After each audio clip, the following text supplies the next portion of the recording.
Oh God. You all right, Tony? What a life, huh? What a life. You ever thought about this? I don't see how you I don't see how you I don't see how you do the mortgages and run that company and do all the podcasts and put together a star cast and Jesus Christ. It's a lot, bro, but you know what? I'm having a lot of fun doing it.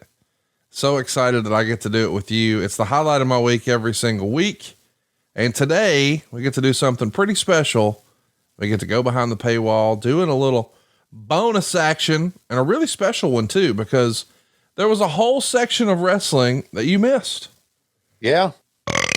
And today we're going to be talking about one of those great sections, WrestleMania. You never saw WrestleMania 21, 2005. Right. Boy, it had a lot of buzz, a lot of hype. At this point, it was the biggest WrestleMania ever, buy rate wise. They sold this Staples Center out so fast.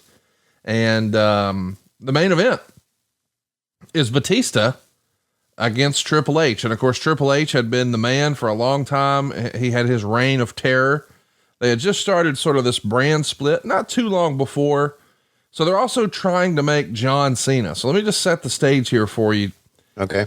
On the one hand, they think John Cena could be the guy, but on the other, they're more convinced that it's Batista. So they need a Raw champion and they need a SmackDown champion. And in this era, Raw was the A show because it was live and on USA and Heritage, and SmackDown was not on Fox and it was taped.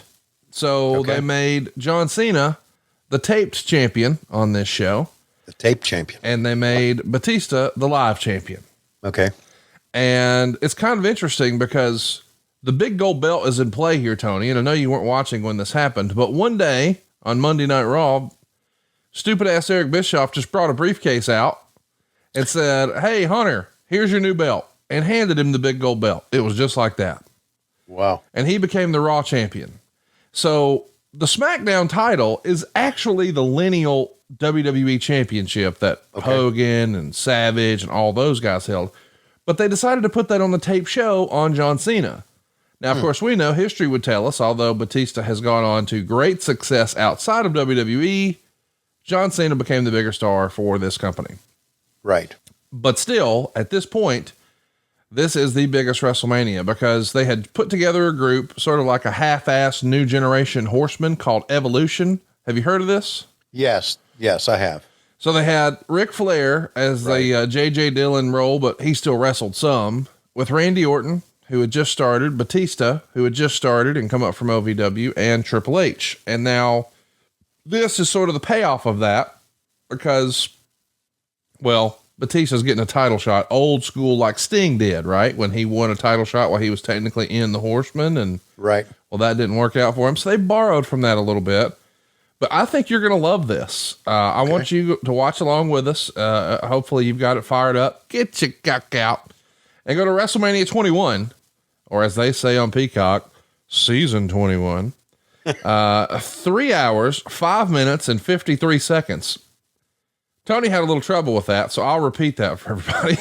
3 hours, 5 minutes, and 53 seconds. And Tony, I love that for the occasion, you've decided to dress up like Mark Madden, really channeling your inner super genius in your Hawaiian shirt. Go to 3 hours, 5 minutes, and 53 seconds. Okay.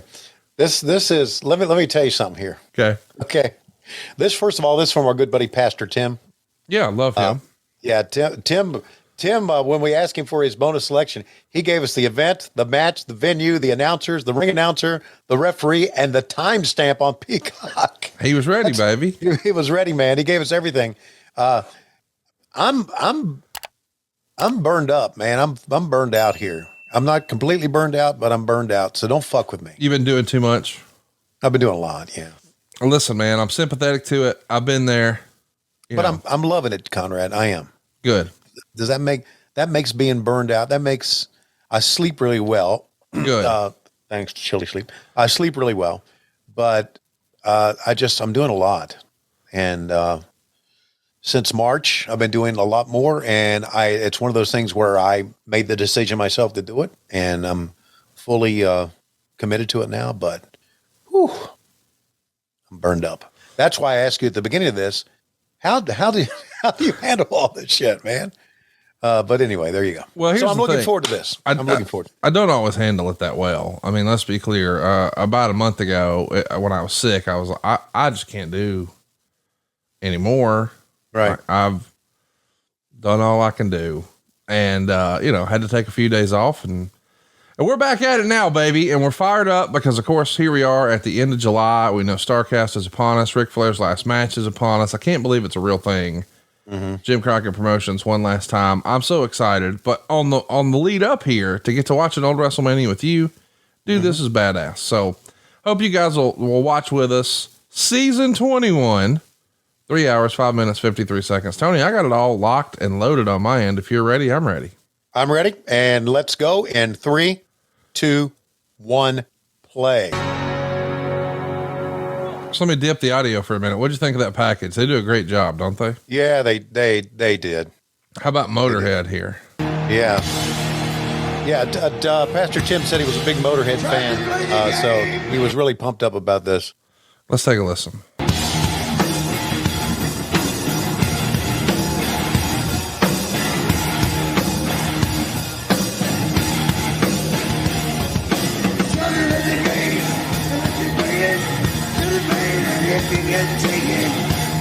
Lemmy, no longer with us, hardcore rock and roller.